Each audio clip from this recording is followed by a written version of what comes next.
রাহমাতাল লিল আলামিন কি মা খাদিজা রাদিয়াল্লাহু আনহা মেনেজ করল। মুহাম্মদ, আমার এই ব্যবসার তিজারতের কাফেলা তোমাকে দিয়ে আমি শাম দেশে পাঠাইতে চাই, তুমি কি বলো? বলে ঠিক আছে।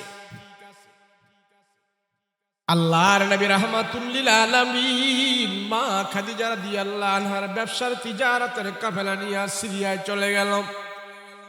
সিরিয়ায় যাওয়ার পর মাল দৌলত সব বিক্রি করে যখন নাকি মক্কায় আসছে, মক্কায় এসে যখন নাকি ব্যবসার মালিকের কাছে মা খাদিজা রাদিয়াল্লাহু আনহার কাছে যখন পাই টু পাই হিসাব দিল, মা খাদিজা হিসাব করে দেখতেছে এতদিন যত লস হয়েছে আমার ব্যবসায়, যত লস গেছে, যত গচ্ছা গেছে, সব লস ওইটা এখন দ্বিগুণ পরিমাণে ব্যবসায় লাভ হয়ে গেছে। মা খাদিজা রাদিয়াল্লাহু আনহা পাগল হয়ে গেছে। হায়রে, আমার ব্যবসার জন্য তো এমন যুবক দরকার, আমার ব্যবসা টিকায় রাখতে পারবো, আমার মাল দৌলত টিকায় রাখতে পারবো, এমন ম্যানেজার দরকার।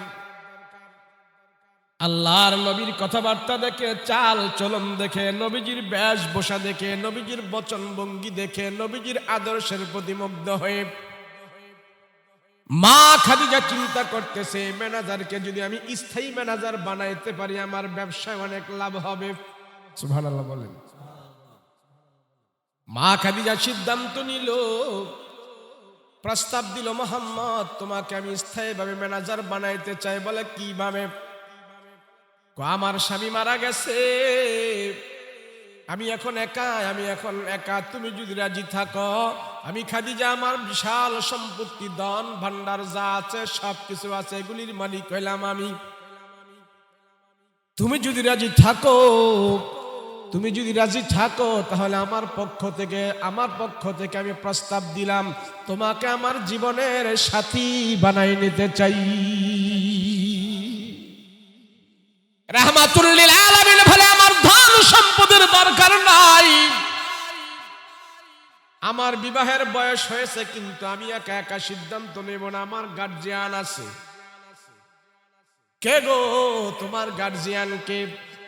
নবী বলে, খাদিজা, আমার গার্জিয়ান হলো আমার চাচারা আছে, যারা আমাকে লালন পালন করে বড় করেছে, তারা আছে। নবীজির বয়স হলো 25 বছর, আর আম্মাজান খাদিজার বয়স হলো 40-এর উপরে। ওই 40-এর উপরে সেই মহিলা প্রস্তাব দেয়, আমার নবীজির আদর্শ দেখে, নম্রতা দেখে, ভদ্রতা দেখে, উদারতা দেখে, বিশ্বস্ততা দেখে, আমানতদারি দেখে, রাহমাতুল লিল আলামিন চাচাদেরকে যখন যে কথা বলল, চাচারা বলে, আমরা সিদ্ধান্ত নেব মুহাম্মদ তোমার ব্যাপারে কি করা যায়। সব চাচারা বসে এবার সিদ্ধান্ত নিলে, আমরা খাদিজার সাথে তোমাকে বিবাহ দেবার সিদ্ধান্ত নিয়েছি, তুমি কি মালাম? ওয়াল্লামাহুল বায়ান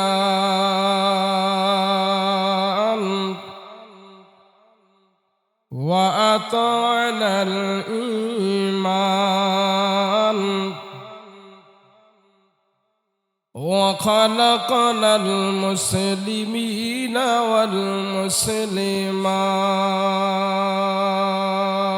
والمسلمات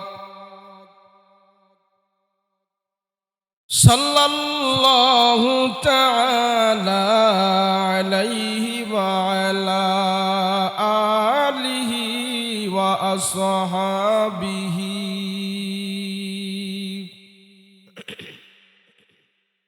وأزواجه وأهل بيته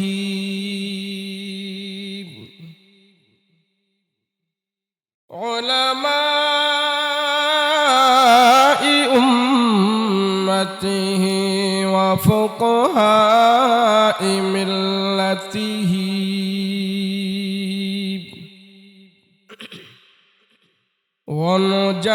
ونجباء طريقته أجمعين الذي أرسله الله تعالى بالحق بشيرا ونذيرا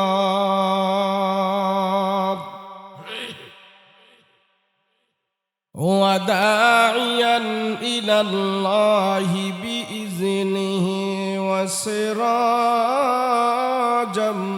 منيرا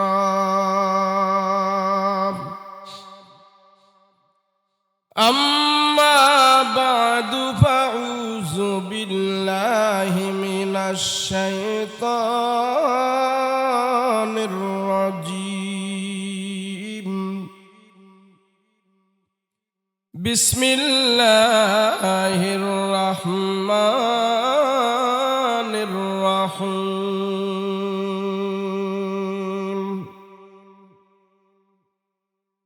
ومن يطع الله والرسول فأولئك مع الذين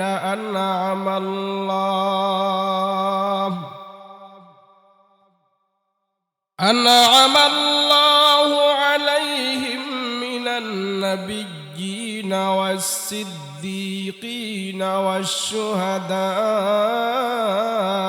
والصالحين وحسن أولئك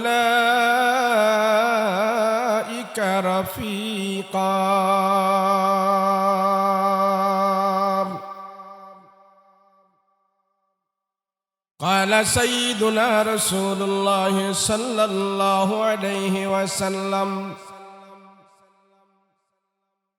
لا يؤمن أحدكم حتى أكون هواه تبعا لما جئت به أو كما قال النبي عليه الصلاة والسلام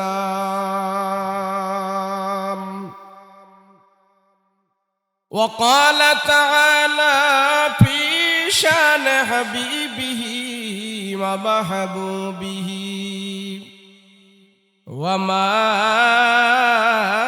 أرسلناك إلا رحمة للعالمين صلى الله على سيدنا ومولانا محمد وعلى آله وأصحابه أجمعين بلغ العلا بكماله كشف الدجى بجماله حسنت جميع خصاله صلى عليه وآله كريم السجايا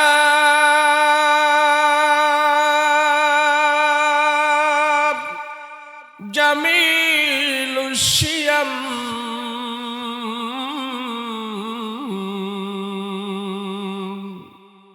نبي البراء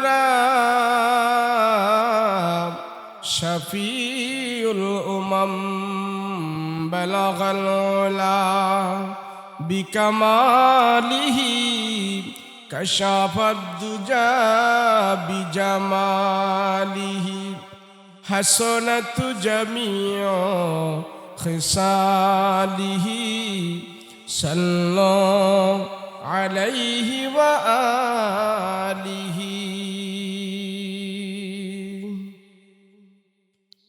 نبي نبي করে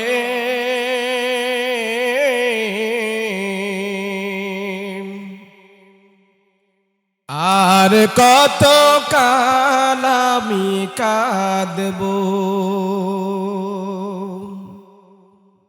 নবী নবী বলে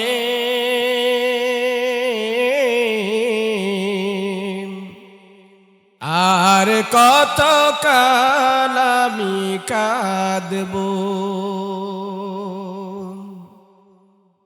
আপন নয়নে কাবে জানি, আপন নয়নে কাবে জানি, নবীজিকে আমি দেখব, নবী নবী করে আর কত কাল আমি কাঁদব, নবী নবী করে আর কত কাল আমি কাঁদব। মিঠে যাবে মনের জ্বালা, মিঠে যাবে মনের জ্বালা, নবীজিকে আমি দেখলে, নবী নবী করে আর কত কাল আমি কাঁদব। আপন নয়নে কাবে জানি, আপন নয়নে কাবে জানি, নবীজিকে আমি দেখব, নবী নবী করে আর কত কাল আমি কাঁদব, নবী নবী করে আর কত কাল আমি কাঁদব। আলহামদুলিল্লাহ, আল্লাহ পাকের দরবারে শুকর আদায় করছি, বলি আলহামদুলিল্লাহ।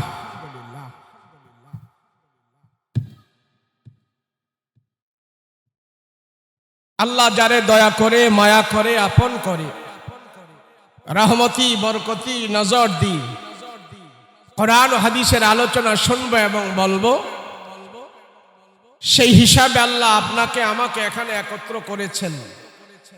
এই একত্র হওয়াটা যেন আল্লাহর দরবারে কবুল হয়, সকলে বলেন আল্লাহুম্মা আমিন। অসংখ্য অগণিত মানুষ থেকে আল্লাহ বাছাই করে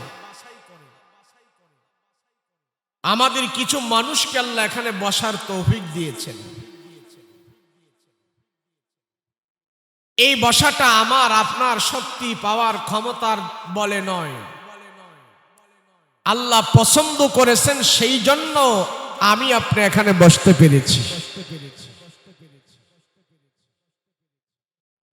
আচ্ছা, আপনারা যে এতক্ষণ বসে বসে মুফতি আব্দুল বাতেন কাসিমি সাহেব হুজুরের আলোচনা এখানে শুনেছেন, আমার পরে আরো মূল্যবান নসিহত যিনারা করবেন, কেউ 1 ঘন্টা, কেউ 2 ঘন্টা, কেউ আধা ঘন্টা, কেউ 3 ঘন্টা এখানে বসে বসে যে আল্লাহ রসুলের কথা শুনবেন, বলেন আপনাদের ফায়দা হইব কি, লাভ হইব কি? বলবেন লাভ লাভ, কিন্তু কি লাভ? আমি একটা লাভের কথা বলি, আল্লাহ রসুলের কথা যারা বলে এবং শোনে, এখনো আমল করে নাই, অনেকে বুঝেও নাই, শুধু বৈশা রয়েছে, নবীজির কথা শোনার জন্য শুধু বসে রইল। আপনার 50, 60, 70 বছরের হায়াত থেকে আজকের মাহফিলে আপনি 1 ঘন্টা 2 ঘন্টা যে বসে থাকবেন, আপনার 70 বছরের জিন্দেগি থেকে এই 2 ঘন্টা আল্লাহর দরবারে গুনাহমুক্ত হয়ে পৌঁছে যাবে। বলেন, আপনারা বসে এখানে কেউ গুনাহ করছেন? বিড়ি টিড়ি খাইছেন কেউ বৈশা? গান বাদ্য করছেন? কোনো খারাপ কাজ করছেন? কিছুই করেন নাই, শুধু বসে আছেন। এই বসে থাকাটা আল্লাহর দরবারে কত মূল্যবান জানেন? আমরা এখানে বসে বসে আল্লাহ রসুলের কথা শুনি, আর আল্লাহ আমাদেরকে নিয়ে ফিরিস্তাদের মজলিসে আরশে আজিমে আলোচনা করতেছিস। বলেন আমাদের দাম আছে না নাই?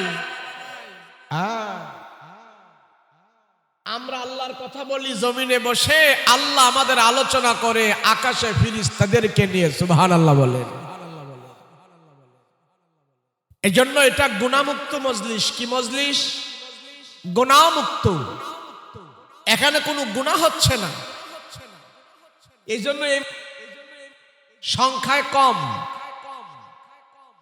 আর যেই জিনিস সংখ্যায় কম, দেখায় কম, ওই জিনিসের দাম বেশি। স্বর্ণ দেখতে বেশি দেখা যায় না ছোট দেখা যায়? হীরা, মণি, মুক্তা, ডায়মন্ড, গোল্ড, এগুলা কি এরকম বিশাল বড় থাকে না ছোট থাকে? দেখতে ছোট, দেখতে কম, কিন্তু দামেও কি কম?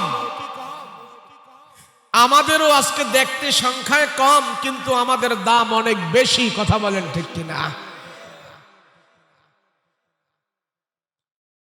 আচ্ছা আপনি বলেন দেখি, আপনাদের এদিকে বাজার আসেনি? বাজার মাছ বেচেনি? দেখবেন কিছু মাছ আছে পচা দুর্গন্ধ বের হয়েছে, আর কিছু মাছ আছে টাটকা মাছ আছে না? যিনি বিক্রি করবে পচা মাছও নিয়ে বসে রয়েছে, টাটকা মাছও নিয়ে বসে আছে। পচা মাছের কাছে দেখবেন মাছি বিলবিল বিলবিল করতেছে, বহুত মাছি। তো টাটকা মাছে কোনো মাছি নাই। আমার কথা বুঝেননি? বুঝছো? টাটকা মাছে মাছি নাই, এর জন্য কি দাম কম? কথা কয় না। তাজা মাছ, টাটকা মাছ, এটাতে মাছি নাই, কিন্তু দাম অনেক বেশি। ওয়াজ মাহফিল এটা টাটকা জিনিস, এখানে মাছি কম, কিন্তু দাম অনেক বেশি। কথা বলেন ঠিক কিনা? কিন্তু পচা পচা দুর্গন্ধ বের হয়েছে, বহুত মাছি, ওখানে দাম নাই। গান বাদ্য, নাচা নাচি, যাত্রা, থিয়েটার, এটা হেটা, কত অশালীন অসভ্য কাজ কারবারে হাজার হাজার লোক, হাজার হাজার মানুষ, ওটা পচা দুর্গন্ধ বের হয়েছে, এর জন্য ওখানে মাছি বেশি, আল্লাহর কাছে কোনো দাম নাই। কথা বলো ঠিক কিনা? ওয়াজ মাহফিলে লোকজন কম হবে, এটা স্বাভাবিক। কম হলেই ভালো, কবুলিয়তের লক্ষণ।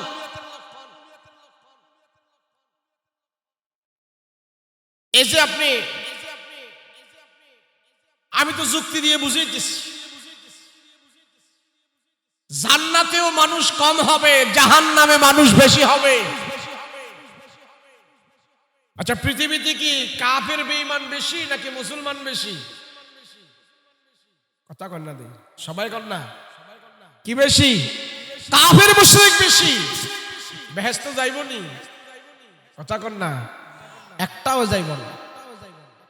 ইমানদার মুসলমান, আল্লাহ এবং রাসূলকে যারা বিশ্বাস করেছে, আমার রাসূলুল্লাহর মহব্বতে, রাসূলুল্লাহর আশিক হয়ে যারা কবরে যাবে, একদিন না একদিন তারা জান্নাতে চলে যাবে। এমন সংখ্যা কি বেশি না কম? কম না? কম, কিন্তু জান্নাতের মেহমান হয়ে যাবে। এখন তো আমি যুক্তি দিয়ে বুঝাইলাম, তো এই কথাটা আল্লাহ কোরআনে বলে দিছে। আল্লাহ পাক এটা কি লাগাইছেন? এটা না, লাইভ তো আমি দিব না। আমার তো কইবেন না আপনি লাইভ দেওয়ার লাগে। আমি লাইভ দিই না,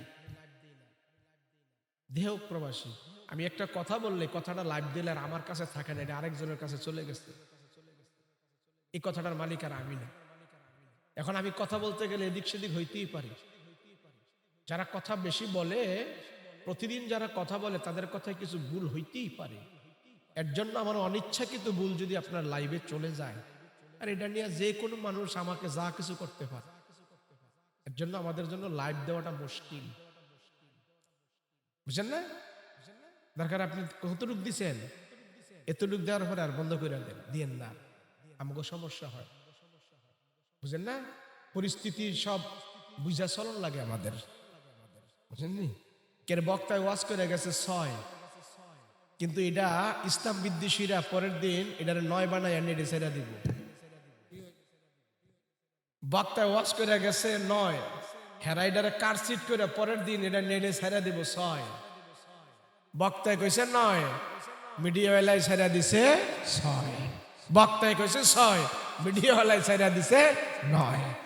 এমন করে আপনারা তো জানেন না, বক্তাদের বয়ানগুলো মনিটরিং করার জন্য, বক্তাদের বয়ানগুলো এগুলা কি বলতেছে বক্তারা, এগুলি পর্যবেক্ষণ করার জন্য গোয়েন্দা বিভাগের একটা টিমই আছে। বক্তারা কি বলতেছে, আমাদের কথাগুলো এইভাবে যাচাই হচ্ছে, বাছাই হচ্ছে। দুই একটা কথা এদিক সেদিক হয়েছে, পরে কল করে বলবে আপনি থানায় আসেন। এটা তো লাইফ না, এটা নির্দিষ্ট। হ্যাঁ, যদি কোনো ভুল করে তো হ্যার নামে আমি মামলা দিন, কিন্তু যে লাইফ দিবে হেরে তো পাইতাম না, বুঝতেন নেই না। এটা আপনারা হয়তো অনেকে জানেন না, এটা আমাদের রিস্ক। আপনি বসে ভিডিও করেন, অসুবিধা নাই, লাইফ দিয়েন না। তো যাই হোক, আল্লাহ যেন আমাদেরকে সমস্ত বালা মুসিবত থেকে যেন হেফাজত রাখে, আপনাদেরকে যেন আল্লাহ হেফাজত রাখে, বলেন আমিন। যে কথাটা আমি বলতেছিলাম, আল্লাহ পাক জাহান্নামের ভিতরেও মানুষ বেশি দিবে, জান্নাতের ভিতরে মানুষ কম থাকবে। আমরাও যদি সমাজের হালচালের দিকে তাকাই, তো আল্লাহ যেই যেই কারণে মানুষদেরকে জাহান্নামে দিবে, যেই কথাগুলো আল্লাহ কোরআনে বলেছে, সেই সব কথাগুলো কোরআন থেকে যখন আমরা রিসার্চ করি, দেখি জাহান্নামী কারণগুলো সমাজের মানুষের ভিতরে আমরা বেশি দেখতে পাই। বলেন, নামাজির সংখ্যা বেশি না কম? কথা কন না, বেশি না কম? নামাজির সংখ্যা কম, অথচ জান্নাতে যাওয়ার জন্য নামাজটাকে আল্লাহ চাবি বানাইছে। কোন এই চাবি কয়জনের হাতে আছে? এই চাবি নেই না, মানুষ কি কম না বেশি? কম না? অথচ এই বেহেশতে যাবে কম সংখ্যক লোকেরা। জান্নাতের চাবি নেওয়ার লোক কম, সেজন্য আল্লাহ আগেই বলে দিছে জান্নাতে যাবে কম মানুষ আর জাহান্নামে যাবে বেশি। এবং কোন ধরনের লোকগুলো জাহান্নামে যাবে সেই কথাগুলো আল্লাহ কোরআনের আয়াতে ধরে তুলেছে। বিসমিল্লাহির রাহমানির রাহিম।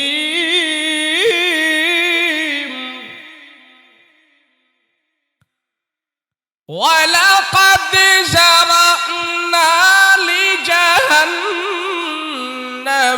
কাসীরাম মিনাল জিন্নি ওয়াল ইনস।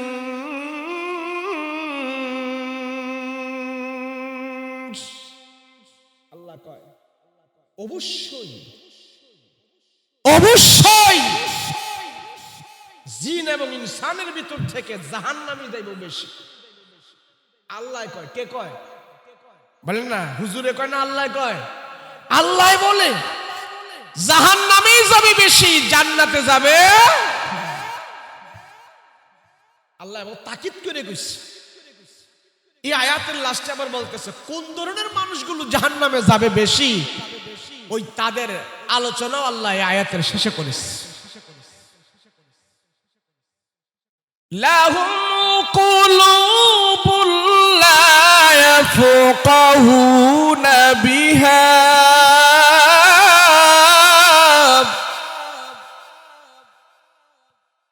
ওয়া লাহুম আ'য়ুনুন লা ইউবসিরুনা বিহা ওয়া লাহুম আযানুন লা ইয়াসমাউনা বিহা।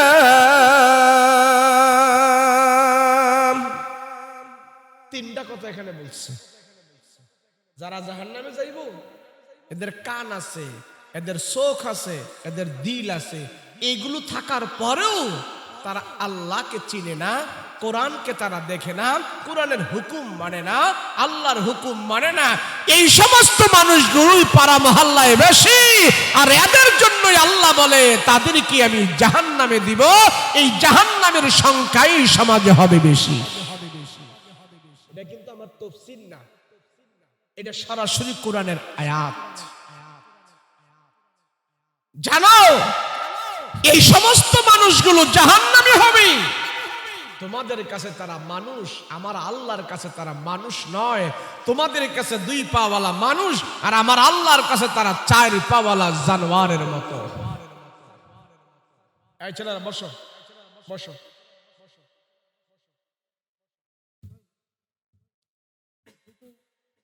উলাইকা কাল আনআম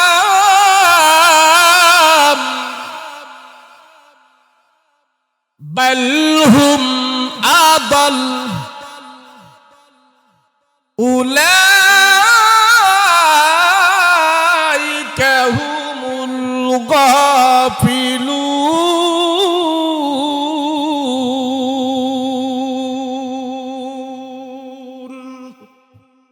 আল্লাহ জানাই দিতেছেন, জানো যারা অন্তর থাকার পর, চোখ থাকার পর, কান থাকার পর আমার আল্লাহকে চিনে না, আল্লাহকে বুঝে না, কোরআনকে মানে না, নামাজ পড়ে না, সম্মানিত কপাল লাগায়া আমার সাজদা দেয় না, এরা তোমাদের কাছে মানুষ হতে পারে, আমার আল্লাহর কাছে এরা মানুষ নয়। এরা হলো চতুষ্প জানোয়ারের মতো। বরং শুধু জানোয়ার নয়, জানোয়ারের চাইতে আরো নিকৃষ্ট হলো এই মানুষগুলো। মানুষরে আল্লাহ আশরাফুল মাখলুকাত বানায়া আল্লাহ কইতেছে মানুষ বলে জানোয়ারের চাইতে আরো নিকৃষ্ট। কেমনে? আল্লাহ কি এমনিই কইছে? কোনদিন শুনছেন একটা গরু আর একটা গরুরে ঢুসায় মেরে ফেলছে? কথা কানে দি। কোনদিন শুনছেন একটা বকরি আর একটা বকরিরে মেরে ফেলছে? কোনদিন শুনছেন একটা মুরগি আর একটা মুরগিরে মেরে ফেলছে? শোনেন নাই। কিন্তু মানুষ আশরাফুল মাখলুকাত হয়ে একটা মানুষ আরেকটা মানুষকে খুন করে দিছে, আরেকটা মানুষকে হত্যা করে ফেলছে, কোনো দ্বিধাবোধ করে নাই। যেই কাজটা পশুর ভিতরে নাই, সেই কাজটা যখন মানুষের ভিতরে চলে আসে, আল্লাহ কয় তুই মানুষ নয়, পশুর মতো, তুই পশুও নয়, পশুর চাইতে আরো তুই বেশি নিকৃষ্ট। মানুষ তুমি চিনো কারে? আল্লাহর চিনো। কারে চিনো জোরে বলেন না? কারে চিনো? আল্লাহর। এখন আল্লাহর চিনার জন্য আমরা জামু করি। আল্লাহর চিনা যায় কেমনে? নবী চিনা যায় কেমনে? আল্লাহ চিনা যায় কেমনে? এক কবি সুন্দর করে একটা কবিতা গাইছে। এই কবিতার মধ্যে আল্লাহর সৃষ্টি আল্লাহ ধইরা তুলছে। কয় আচ্ছা মানুষ বলো দেখি রাত্র কেন কালো, চাঁদ সূরজ কোথা হতে পেল এত আলো, পশু পাখি কয় না কথা মানুষ কেন কয়, বলো বলো বলো মানুষ এসব কেমন করে হয়, ফুলগুলি সব নানা রঙে কেমন করে হয়, পাতাগুলো সবুজ বটে ফুলের মতো নয়, দুধ কেন হয় সাদা মরিচ কেন ঝাল, আমগুলি পাকলে আবার কেমনে তা হয় লাল, আমরা মানুষ বাস করি ভাই এই দুনিয়ার রঙে, হাতের রেখায় আর চেহারা মিলে না কারো সঙ্গে, আর মিলে না কথার ধরন আঙ্গুলের টিপ, আল্লাহ আছে একজন এবার প্রমাণ হলো ঠিক। আল্লাহ যে আছে এটা বুঝানোর জন্য, এটা বুঝার জন্য এত ডিগ্রি লাগে না, এত শিল্পপতি হওয়া লাগে না। আল্লাহ যেন আমারে বানাইছে এটা বুঝার জন্য ইরান তুরানে যাওয়া লাগে না। আমার নিজের বডির দিকে তাকাইলে আমি দেখতে পারি আল্লাহ আমারে কত সুন্দর করে বানিয়েছে। তাম দুনিয়াতে যত মানুষ আছে একটা মানুষের চেহারা আরেকটা মানুষের সাথে হুবহু মিলে না। কথা বলেন ঠিক কিনা? বলে আপনি বানাইলো কে বানাইলো? কাঁচা মরিচের মধ্যে ভিটামিন সি আছে, আছে না নাই? কইছে কে? ডাক্তারে কইলো কে? মেডিকেল সায়েন্স গবেষণা করে বের করেছে কাঁচা মরিচের মধ্যে ভিটামিন সি আছে। আরে মানুষ, এই কাঁচা মরিচ খেলে তোমার শরীরের জন্য অনেক উপকার, ভিটামিন সি। ডাক্তার বলেছে, মেডিকেল সায়েন্স গবেষণা করে বের করেছে।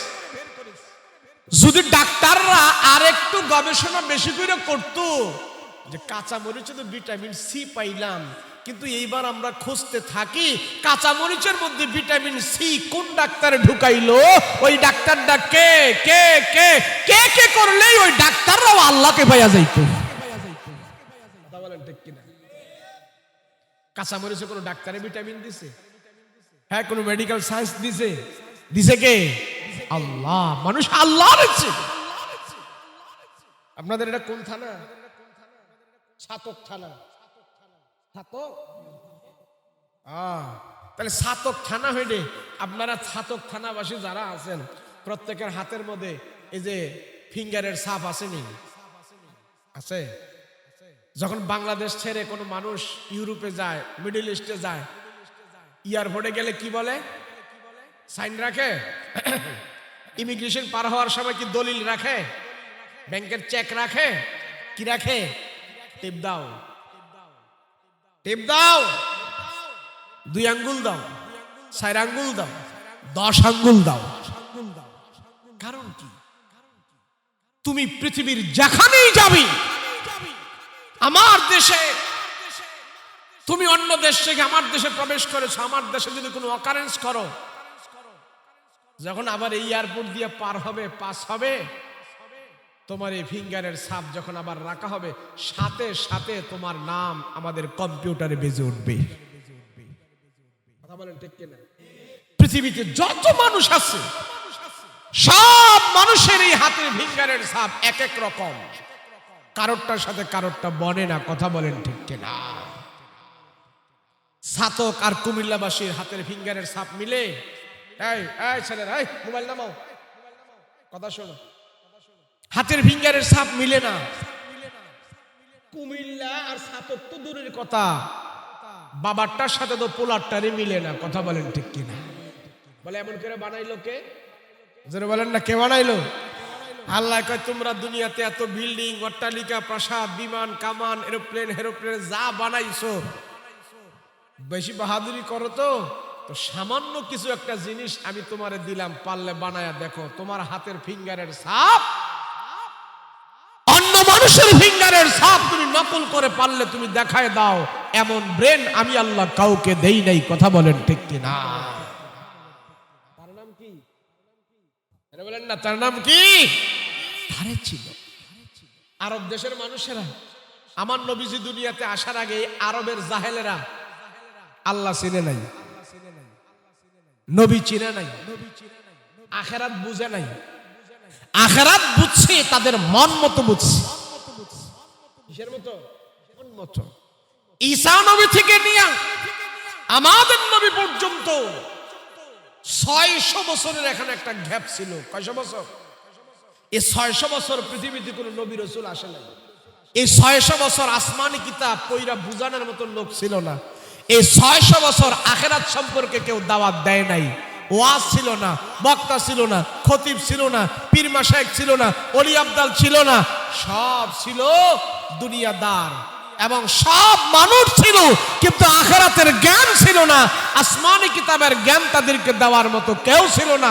না থাকার ফলে ওই জাহেলিয়াতের যুগের মানুষগুলো মূর্খতায় পরিণত হয়েছে। কেমনে?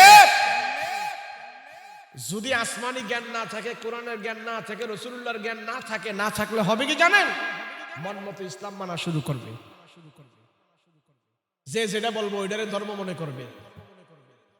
যেমন খানায় কাবার ভিতরে এই আরবের লোকেরা 360টা মূর্তি ঢুকাইছিল। কয়টা? এমনকি তারা শুধু মূর্তি ঢুকায় নাই, এদের ভিতর থেকে কেউ কেউ উলঙ্গ হইয়া নারী পুরুষেরা খানায় কাবার ভিতরে গিয়ে তোয়াফ করত। বুঝেন না আমার কথাটা? তো নাউজুবিল্লাহ, তো আসতে কইলেন কে? আপনাকে মসজিদে যদি কেউ উলঙ্গ হইয়া নামাজ পড়তে যায়, হ্যাঁ মসজিদে জায়গা দিবেন নাকি ফিডায় বার করে দিবেন?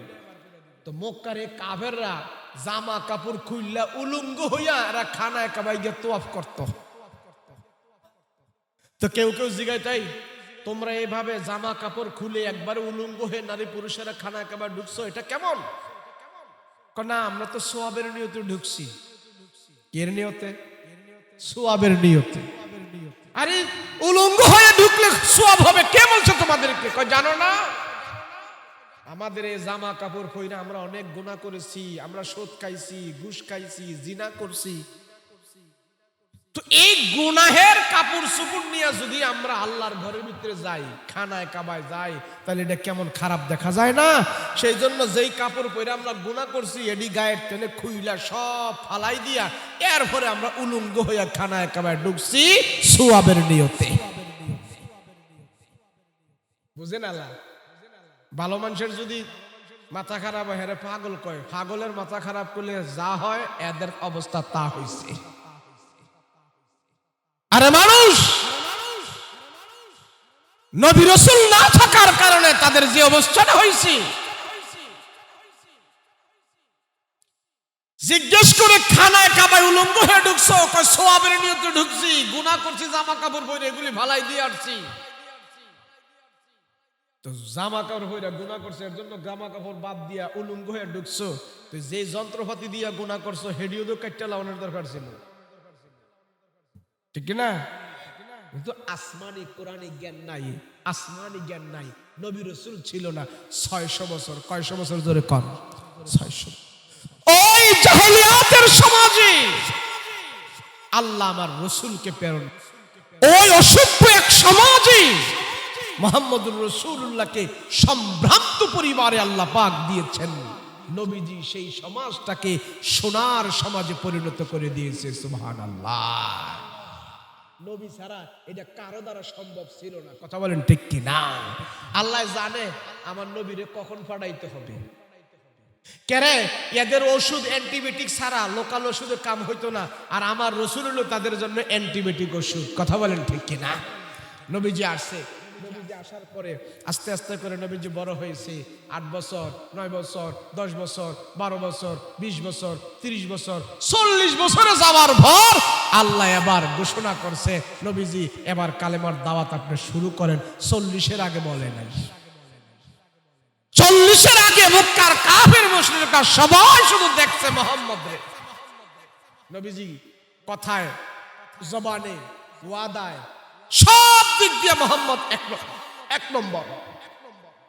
ছোটকালে আবু জাহেল একবার দেখছে যে মুহাম্মদ, আমরা শুনেছি আসমানি কিতাবের বড় বড় ধর্মযাজকরা বলে গেছে মুহাম্মদ হবে একজন, আর সে নবী হবে। তো এটা নবী হবে যখন ঘোষণা আসে, প্রকাশ পায়, তখনই না। কিন্তু আবু জাহেলের টের পাইছে আমার রাসূল যখন 7 বছর বয়স ছিল, তখনই টের পাইছে এটা যেন সত্য পয়গম্বর। নবীজি একবার খেলাধুলা করতেছে, তো খেলাধুলা করতেছে বিকেল বেলায় সব গার্জিয়ানের ছেলে মেয়েদের বাবা মারা এসে মাঠ থেকে নিয়ে যায়। তো নবীজিকে কেউ নেয় না, পরে আছে। তো নবীজি কান্না করতেছে। তো আবু জাহেলের রাস্তা দিয়ে যাইতেছে, বুড়া নিয়ে জিজ্ঞেস করতেছে, মুহাম্মদ কাঁদো কেন? কি হয়েছে? কাঁদো কে? নবীজি বলল, সবার বাপ মা এসে সবাইকে নিয়ে যাচ্ছে, আমাকে কেউ নেয় না, আমি কিভাবে বাড়িতে যাব? তো আবু জাহেল, কারে বলো কি, আমরা আসি না, তুমি উঠো, আমার ঘোড়ার উপরে উঠো। আবু জাহেল তো রাসূলের বংশধর, ঘোড়ার উপরে উঠো। তো নবীজিরে আবু জাহেলে ঘোড়ার উপরে বসাইছে, আর আবু জাহেলে নবীজির সামনে গিয়া ঘোড়ার উপরে বইছে।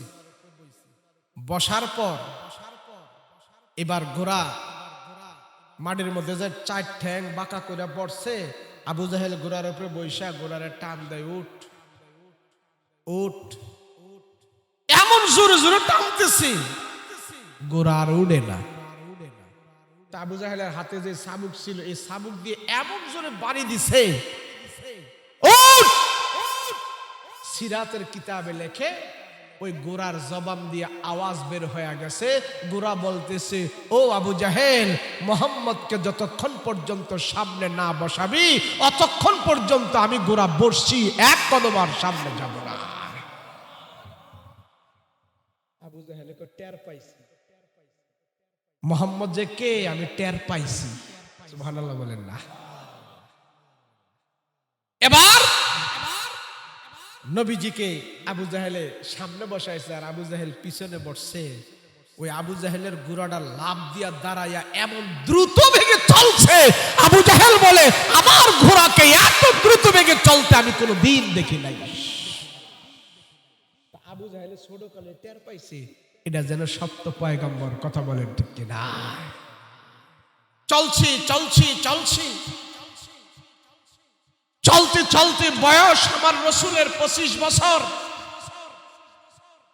মক্কায় সম্ভ্রান্ত পরিবারের যিনি 10 জন শিল্পপতির ভিতরে একজন শিল্পপতি ছিল মহিলা মানুষ, নাম ছিল মা খাদিজা রাদিয়াল্লাহু আনহা। এই শিল্পপতি মহিলায় উনার জামাই মরে গেছে, এখন ওনার মাল সামানা যা আছে ব্যবসা বাণিজ্য এগুলি সব ঠিক রাখার জন্য মহিলা মানুষ আর কত পারবে? তো আরব দেশের নিয়ম ছিল মক্কা মদিনায় যারা ব্যবসা করতো 6 মাসের জন্য সিরিয়ায় পাঠাই দিত, 1 মাসের জন্য সিরিয়ায় পাঠাই দিত, শামে পাঠাই দিত, রুমে পাঠাই দিত। ব্যবসায় তিজারতের কাফেলা মাল দৌলত দিয়ে এটা বিক্রি করে আবার মক্কা আসতো, আসার পর একটা লাভ যায় দাঁড়াইতো। তো খাদিজা রাদিয়াল্লাহু আনহার স্বামী মারা যাওয়ার পর এই উনার কাঁধে আইসা পড়ছে এত বিশাল বড় ব্যবসা। 10 জন শিল্পপতির ভিতরে উনিও ছিলেন একজন শিল্পপতি। তো উনি যখন লোকজন দিয়া পাঠায়, মাল বিক্রি করতে পাঠায়, তখন আইসা দেখে মালে লাভ হইব দূরের কথা, লস হইতাছে। এইভাবে যদি লস হয় তাহলে আমার এই ব্যবসা বাণিজ্য আমি কেমনে ঠিক রাখবো? দেখেন না, মালিক যদি ব্যবসার কাছে না থাকে তো কর্মচারী খায়া লায়, ম্যানেজারে খায়া লায়, শ্রমিকেরা খায়া লায়, ব্যবসা একবারে ডাউন হয়ে যায়। আম্মাজান খাদিজার এমন অবস্থা হয়েছে। আম্মাজান খাদিজার বান্ধবী কয় তোমার ব্যবসা যদি এমনি চলতে থাকে এটা কোনো হিসাব কিতাব পাইতা না। বলে কি করব এখন, ভালো লোক পাবো কোথায়, আমানতদারি লোক পাবো কোথায়? আম্মাজান খাদিজার বান্ধবী একজন উনি কইতাছে মক্কায় একজন আমানতদার আছে, সবাই তার কাছে নিয়ে দিনার দিরহাম টাকা পয়সা জমা রাখে। জানো সে একটি টাকাও কারো মেরে খায় না, খরচ করে না। আমানতের টাকা তার কাছে যেমনে রাখে সে আবার সময় মতন তাদের টাকা টোকা ফেরত দিয়ে দেয়। আমার রাসূলকে আল আমিন উপাধি দিয়েছিল মক্কার কাফেরেরা। নবীরে আল আমিন উপাধি আল্লাহ দেয় নাই, সর্বপ্রথম কাফেররা দিছে। মুহাম্মদ তুমি আল আমিন, তুমি সত্য। আল্লাহ কাফেরদের জবান থেকে বের করছে তোরা কও আমার নবী জানি সত্য, তোরা কও নবীর জবান দিয়ে কোনোদিন মিথ্যা কথা বের হয় নাই, তোরা বুঝ। কেননা এই নবী তো একদিন আমার দাওয়াত দিব, তখন তোরা বলতে পারতি না যে মুহাম্মদ মিথ্যা কথা বলে। কথা বলেন ঠিক কিনা? আবু জাহেল বড় নেতা ছিল, 2 টাকা দিয়েও আবু জাহেলকে কেউ বিশ্বাস করত না। আবু জাহেল এটা ছিল ভাড়া মার্কা। ভাড়া বুঝেননি? হ্যাঁ, মানুষের গরু ছাগল উট বকরি এগুলি আইনা খাইয়া ফেলতো সঙ্গ ফঙ্গ লইয়া। যদি মানুষ এসে বিচার দিত কোনো বিচার পাইতো না।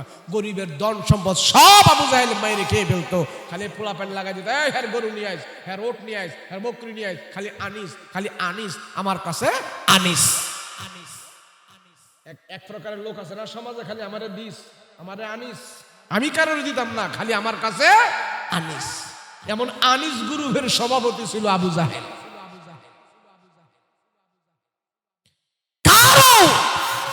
কেউ তারে দিল দিয়ে বিশ্বাস করতো না, কিন্তু ভয় পাইত। কিন্তু মানুষের কাছে দিনার দিরহাম টাকা পয়সা এগুলি যখন হয়, আমাদের কাছে তো মূল্যবান টাকা পয়সা হলে আমরা ব্যাংকে নিয়ে জমা রাখি। ইসলামী ব্যাংক আছে, অগ্রণী ব্যাংক আছে, সোনালী ব্যাংক আছে, এই ব্যাংক সেই ব্যাংক, সব ব্যাংকের মধ্যে নিয়ে আমরা টাকা টোকা রাখি, তাই না? তখনকার মানুষদের তো কোনো ব্যাংক ছিল না, নিরাপত্তার জন্য টাকা রাখার জায়গা ছিল না। তখন এই জায়গা কে কই পাবে?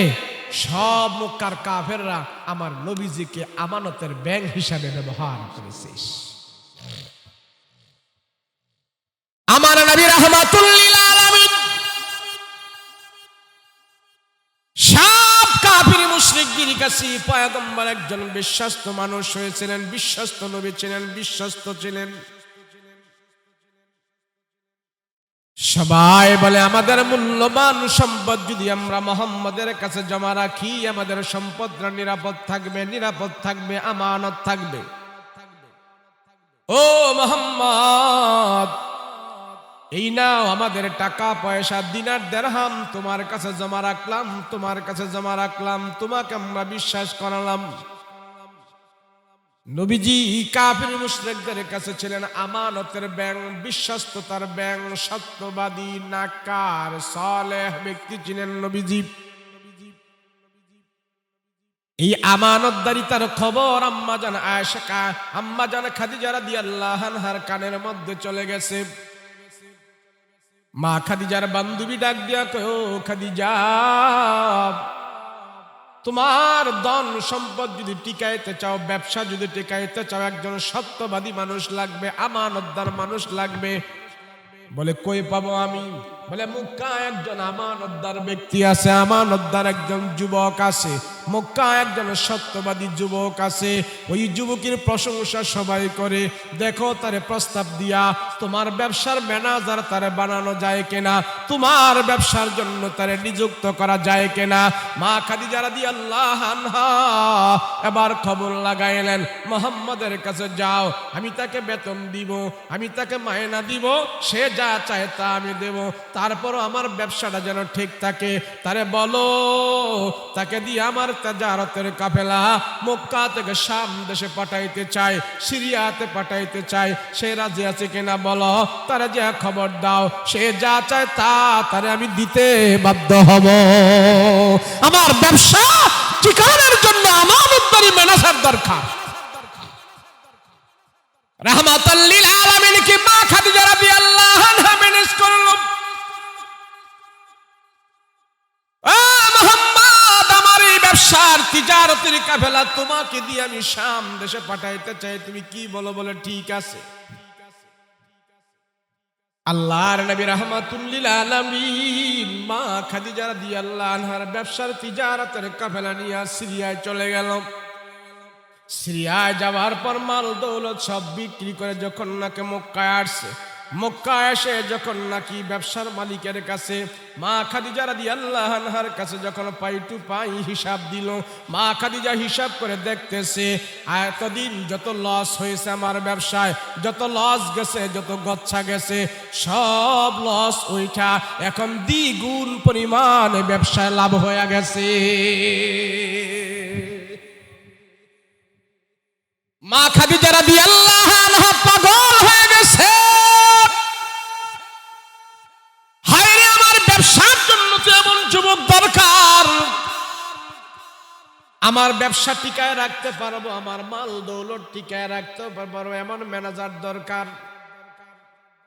আল্লাহর নবীর কথাবার্তা দেখে, চাল চলন দেখে, নবীজির বেশভূষা দেখে, নবীজির বচন ভঙ্গি দেখে, নবীজির আদর্শের প্রতি মুগ্ধ হয়ে মা খাদিজা চিন্তা করতেছে, ম্যানেজারকে যদি আমি স্থায়ী ম্যানেজার বানাইতে পারি আমার ব্যবসায় অনেক লাভ হবে।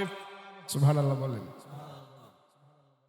মা খাদিজা সিদ্ধান্ত নিল, প্রস্তাব দিল, মুহাম্মদ তোমাকে আমি স্থায়ীভাবে ম্যানেজার বানাইতে চাই। বলে কিভাবে?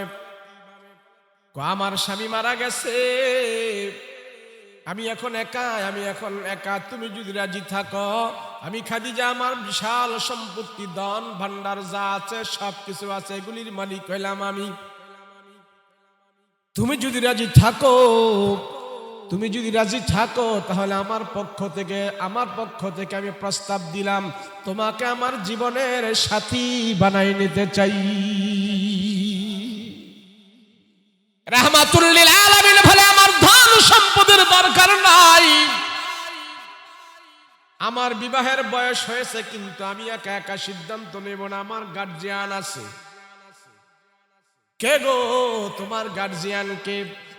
নবী বলে, খাদিজা, আমার গার্জিয়ান হলো আমার চাচারা আছে, যারা আমাকে লালন পালন করে বড় করেছে, তারা আছে।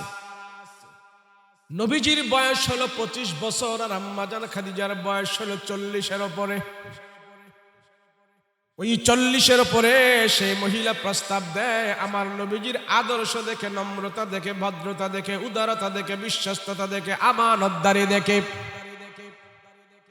রাহমাতুল লিল আলামিন চাচাদেরকে যখন যে কথা বলল, চাচারা বলে আমরা সিদ্ধান্ত নেব মুহাম্মদ তোমার ব্যাপারে কি করা যায়।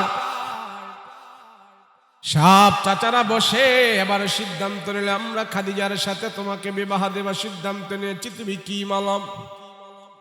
বলে আমার কোনো অনুমতি নাই, আমার কোনো না নাই হা নাই, আপনারা যা বলেন তাই সিদ্ধান্ত আমি মেনে নেব।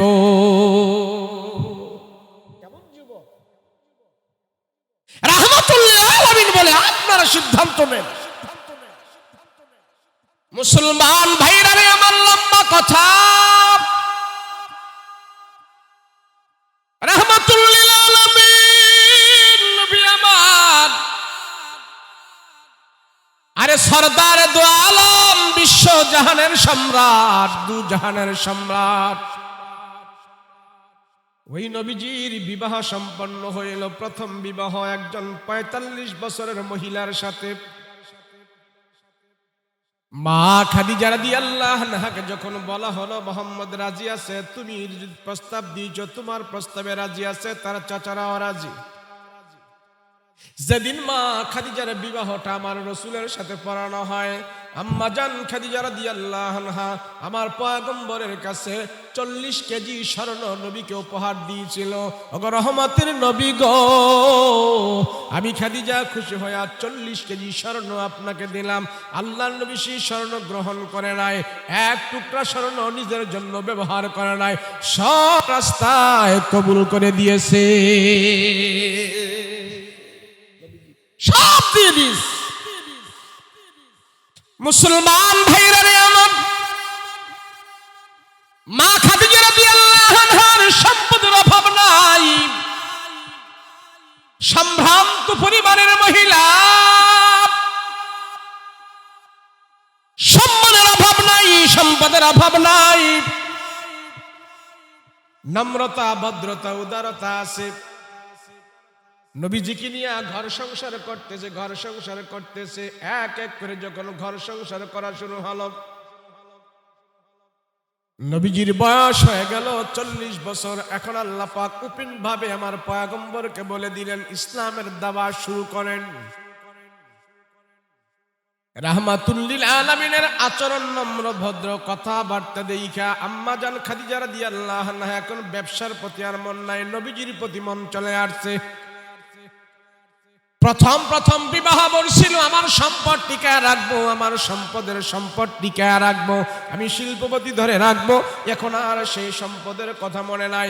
রাহমাতুল্লিল আলামিন কি পায়া এখন আমার নবীর কথা সে স্মরণ করে, আমার নবীর প্রতি সম্মান দেখায়, নবীজির খেয়াল বেশি রাখে, সম্পদের খেয়াল আর বেশি রাখে না। এইভাবে যখন নাকি চলতেছে, আল্লাহর নবী রাহমাতুল্লিল আলামিন যেদিন প্রথম হেরা গুহায় পয়গম্বরের উপরে কোরআন নাজিল হয়েছে, নবীজি সেই হেরা গুহার উপরে যায় বসবাস করতেন, সেখানে যায় ধ্যানমগ্ন থাকতেন, সেখানে যায় আল্লাহর ধ্যানমগ্ন থাকতেন। হেরা গুহা পাহাড়টা এমন বড় পাহাড়, যেই পাহাড়ে কোরআন নাজিল হয়েছে, ওই পাহাড়ে এখন ২৫০ কিলোমিটার উপরে। আমি আপনার যখন উঠতে যাই ২.৫ ঘন্টার উপরে লাগে, ৩ ঘন্টার উপরে লাগে। আমরা সাধারণ মানুষরা সে পাহাড়ের উপরে উঠতে পারে না, কিন্তু রাহমাতুল্লিল আলামিন আমার নবী সেই হেরা পাহাড়ে যখন নাকি ধ্যানমগ্ন হয়া সেখানে কোরআন তেলাওয়াত করতেন, নবীজি সেখান থেকে আসতেন না, অনেক দিন পর পর সেখান থেকে আসতেন।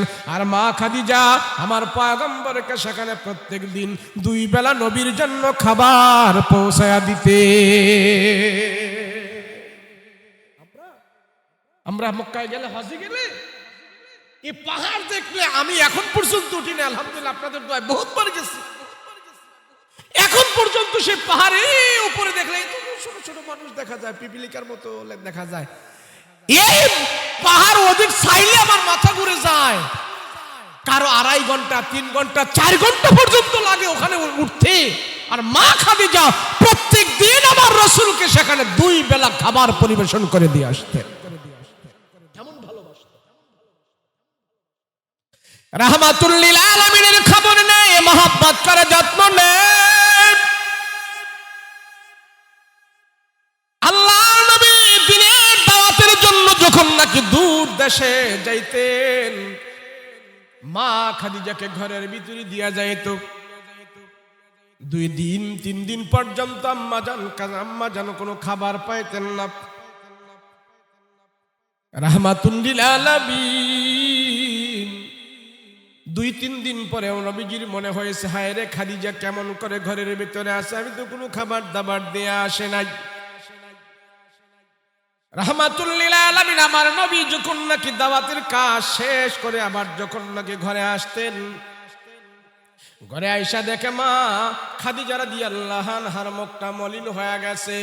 আম্মাজান খাদিজা একবারে বাঁকা হয়ে শুয়ে আছে, চোখগুলো খোলে না, ঘুমাইতেছে। রাহমাতুল লিল আলামিন বুঝতে পারলেন মা খাদিজা খাবার নাই, ক্ষুধার যন্ত্রণায় একবারে কাতর হয়ে দুর্বল হয়ে পড়ে আছে। রাহমাতুল লিল আলামিন নবী আমার আম্মাজান খাদিজা রাদিয়াল্লাহু আনহার এইভাবে কপালের মধ্যে এসে যখন হাত রাখলেন, মা খাদিজা আস্তে আস্তে করে নবীজির চেহারার দিকে তাকাইলেন, চোখগুলো খুললেন। আম্মাজান খাদিজা আমার পয়গম্বরের চেহারার দিকে তাকায় তাকায় একটু মুস্কে মুস্কে হাসতেছেন। আল্লাহর নবী ডাক দেখো খাদিজা, আজকে কয়েকদিন হয়ে গেল তোমার কোনো খাবার দিতে পারে নাই, তোমার পেটের মধ্যে কোনো খাবার নাই, আমি দেখতেছি তোমার মুখটা একবারে শুকায় গেছে, কিন্তু আমার চেহারার দিকে তাকায় তাকায় তুমি হাসতেছো, কারণ কি? মনে হয় তোমার কোনো যন্ত্রণা নাই, মনে হয় তোমার পেটে কোনো ক্ষুধা নাই। আম্মাজান খাদিজা রাদিয়াল্লাহু আনহা ডাক দিয়ে বলে, ইয়া রাসূলুল্লাহ, ইয়া হাবিবাল্লাহ, রহমতের নবী, নবী গো আজকে 2 দিন 3 দিন ধরে আমার পেটের মধ্যে কোনো খাবার নাই, তাতে আমার কোনো অসুবিধা নাই। আল্লাহর নবী আপনি যখন আমার মাথার মধ্যে হাত রেখেছেন, আমি যখন চোখগুলো খুলি আপনার চেহারার দিকে তাকাইলাম, কেমন যেন আপনার চেহারাটা দেখার সাথে সাথে আমার 3 দিনের পেটের ক্ষুধা পর্যন্ত দূর হয়ে গেছে। ইয়া রাসূলুল্লাহ, নবী গো আপনি যখন আমার মাথার মধ্যে হাত রাখছেন, আমার শরীরের ক্লান্ত দূর হয়ে গেছে, আপনার চেহারাটা দেখার পর আমার পেটের ক্ষুধা দূর হয়ে গেছে। ও রহমতের নবী, আমি আর কিছু চাই না, খাবার দাবারের প্রয়োজন নাই, আমি আপনাকে চাই, আমি আপনাকে ভালোবাসি, আপনার মহব্বত করি। রাসূল গো আপনি যেইভাবে বলেন সেইভাবে আমার জিন্দেগিটা আমি চালাইতে রাজি আছি। আল্লাহু আকবার। আল্লাহর নবী রাহমাতুল লিল আলামিন মাঝে মাঝে বলতেন, খাদিজা তুমি সম্ভ্রান্ত পরিবারের একজন মহিলা, তুমি সম্মানিত একজন মহিলা, তোমার সেই সম্মান আমি দিতে পারি নাই। তুমি আমার ঘরে আসার পর ভালো করে তুমি জামা কাপড়ও পাও নাই, ভালো করে খাবারও পাও নাই, সেই জন্য তুমি আমার প্রতি রাগ করিও না, রাগ করিও না গো আম্মা, রাগ করিও না খাদিজা, তুমি আমার প্রতি রাগ করিও না। আম্মাজান খাদিজা আমার নবীর জন্য একটা ছায়া হয়ে দাঁড়ায় ছিলেন। নবীজি যেখানে যাইতেন আম্মাজান খাদিজা নবীজিকে সাহস দিতেন। মক্কার কাফির মুশরিকরা গামছা লাগায় যখন নাকি আমার নবীকে অলিগলে দিয়ে হেসরাইতো, টানা হেসরা করতো, আম্মাজান খাদিজা আমার পয়গম্বরের পাশে যা দাঁড়াইতেন, হে কাফির মুশরিকরা, তোমাদেরকে একটু মায়া নাই, তোমাদেরকে একটু দয়া নাই, কেন আমার পয়গম্বরকে তোমরা এমন করতেছো? হে তায়েববাসীরা, কেন আমার পয়গম্বরকে তোমরা এমন করতেছো? জানো জানো তামাম পৃথিবীর চাইতো আমার নবী সবচেয়ে বেশি দামি, দুজাহানের চাইতো আমার নবী সবচেয়ে বড় দামি, আমার পয়গম্বরকে তোমরা এমন করতেছো। আম্মাজান খাদিজা মাঝে মাঝে আমার পয়গম্বরকে যায় এইভাবে ধরে রাখতেন। কাফেররা যখন আমার নবীর কাছে তেড়ে আসতেন, মা খাদিজা আমার পয়গম্বরকে এইভাবে ধরে কাফের মুশরিকদেরকে বুঝাইতেন, আমি খাদিজা বেঁচে থাকতি আমার নবীর গায়ে বিন্দু পরিমাণ তোমরা আচর দিতে পারবা না, আমি খাদিজা পাশে আছি। আমার নবী রাহমাতুল লিল আলামিন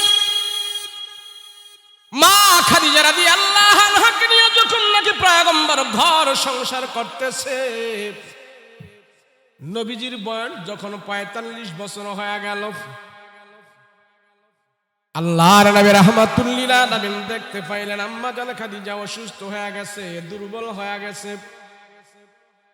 নবীজি বুঝতে পেরেছে মা খাদিজা মনে হয় দুনিয়ার জমিনে আর থাকবে না, আমার খাদিজা দুনিয়াতে মনে হয় আর থাকবে না, চলে যাবে। নবীজি এখন এদিক সেদিক যায় না, খাদিজার পাশে থাকে, খাদিজাকে খেদমত করে, খাদিজার মাথায় তোল দিয়া দেয়, খাদিজার পাশে থাকে। মা খাদিজা রাদিয়াল্লাহু আনহা অসুস্থ হয়ে গেছে। আমার নবী বলো, খাদিজা তুমি দুনিয়ার সব কিছু ছেড়ে দিয়ে আমার রাসূলের পাশে যেইভাবে ছিলা, আমিও তোমার পাশে সেইভাবে থাকতে পারি নাই। তোমার পর্যাপ্ত পরিমাণ সব কিছু আমি নবী দুনিয়াতে তোমারে দিতে পারি নাই।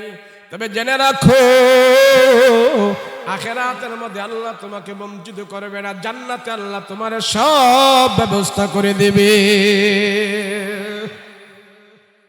নবীজি মা খাদিজার পাশে বসা আছে, রাহমাতুল লিল আলামিন পাশে বসা আছে, আর আম্মা জান খাদিজা অসুস্থ হয়ে গেছে।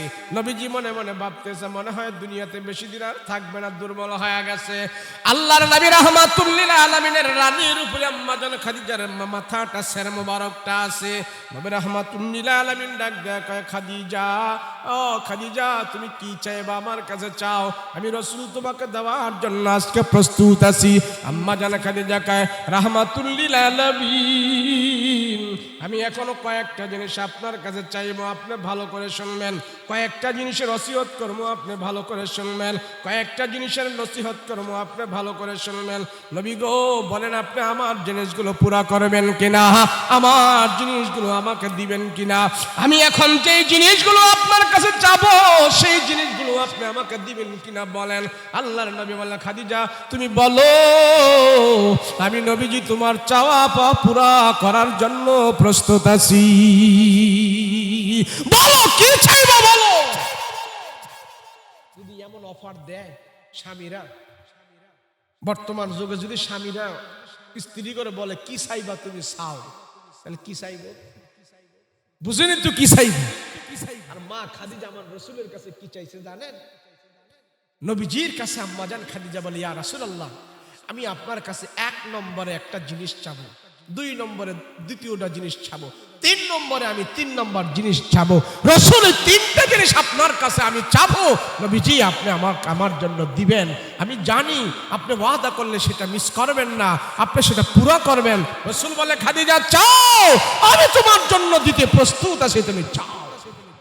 এবার আম্মা জান খাদিজা রাদিয়াল্লাহু আনহা আমার রাসূলের কাছে বলে, ইয়া রাসূলুল্লাহ, ইয়া হাবিবাল্লাহ, ও পয়গম্বর, আমি যদি আপনার আগে দুনিয়ার জমিন থেকে বিদায় হয়ে যাই, আমি ইন্তেকাল করি, নবী গো আমার 1 নম্বরের চাওয়া হইল আপনি নিজের হাতে আমাকে দাফন কাফন করাবেন। 2 নম্বরে রাসূল, আপনি আমাকে মুর্দারি কাপড়, মার্কিন কাপড় দিয়ে আমাকে কাফন দাফন করাবেন না।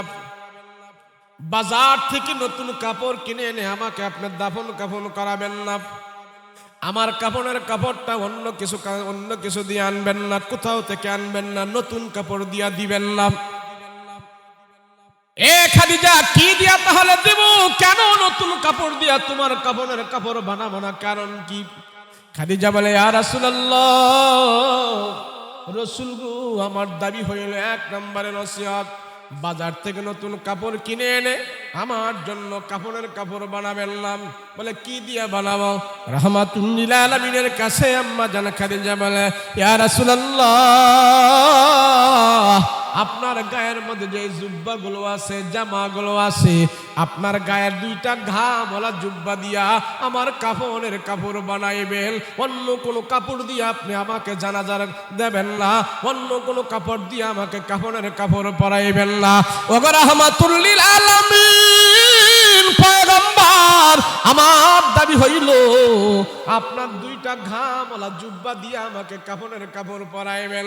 নবী গো, আমি জানি আপনার গায়ের ঘামওয়ালা জুব্বা যদি আমি খাদিজা আমার গায়ের মধ্যে লাগায় যদি কবরের মধ্যে যাই, এই ঘাম যার শরীরে লাগবে জাহান্নামের আগুন স্পর্শ করবে না।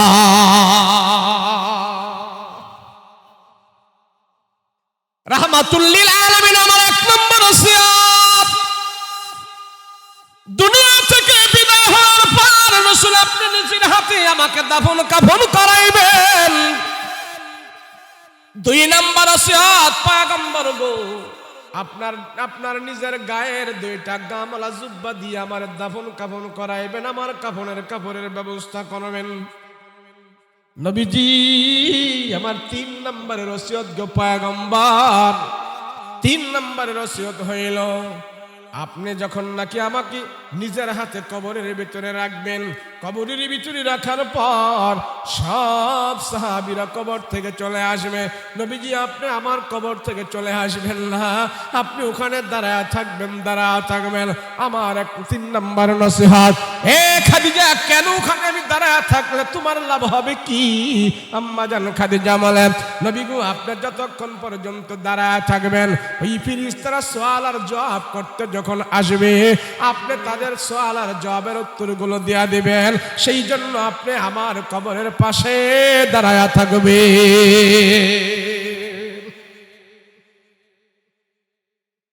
আল্লাহর নবী রাহমাতুল লিল আলামিন বলে, খাদিজা, আমি রাসূল তোমার সাথে ওয়াদা দিলাম, কথা দিলাম।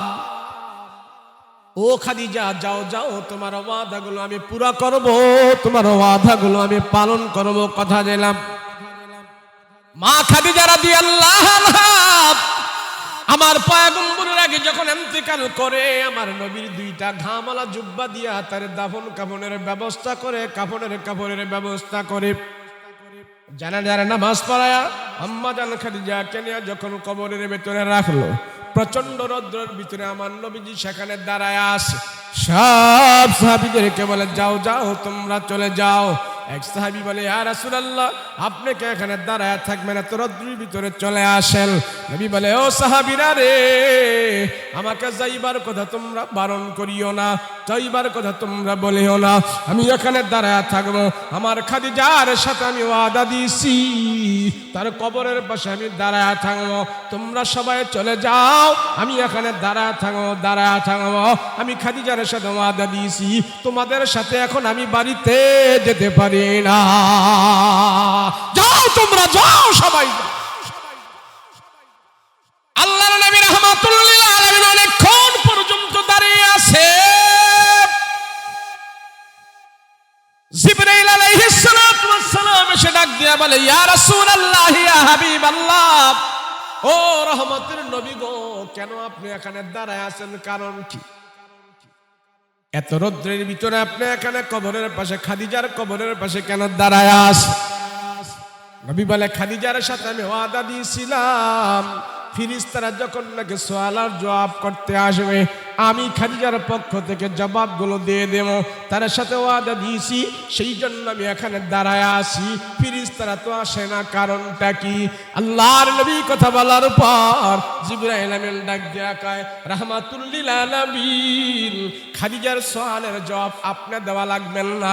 আপনি যেমন খাদিজাকে ভালোবাসেন, আল্লাহ আপনার খাদিজাকে তেমন ভালোবাসে। ওই খাদিজার সওয়াল আর জবাব আপনি উত্তর দেবেন কে? আল্লাহ নিজে খাদিজার সওয়ালের জবাব উত্তর দেয়া দিছে। আপনার দেওয়া লাগবে।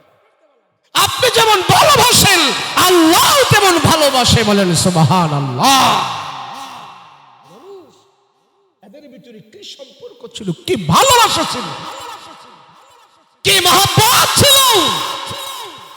আর আমাদের মহিলাদের ভিতরে এমন ভালোবাসা মহব্বত আসেনি। সাতকে আছে, আমগো কুমিল্লাই নাই। আছে আছে, না থাকলে দেশ চলে কেমনে? হ্যাঁ, আছে।